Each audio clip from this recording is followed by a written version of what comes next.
je vais bien remettre mon... Là ça c'est le bonnet, il est bien nécessaire.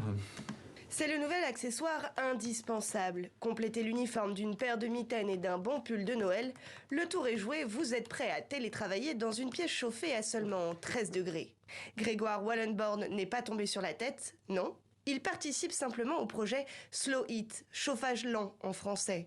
L'idée est on ne peut plus simple, on chauffe son corps plutôt que les murs. Donc il y a des questions d'habitude qui sont à la fois physiologiques et mentales, je pense, et qui font qu'on supporte des choses qu'on n'imaginait pas supporter avant. Mais il faut y aller progressivement, chacun à son rythme. Il n'y a pas de recette universelle.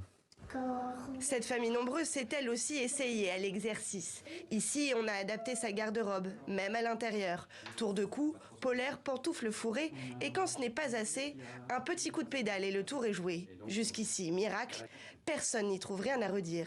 Ici, le 14 degrés qu'on a en général dans la maison ne pose plus de problème de façon générale, sauf de temps en temps. Et à ce moment-là, on a une capacité d'action.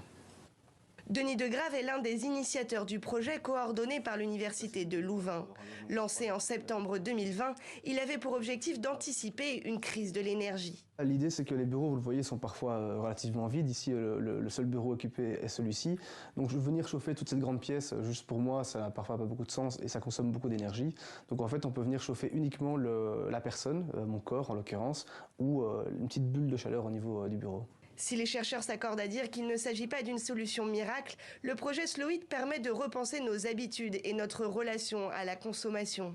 Alors avant de rechigner, le tout est peut-être d'essayer.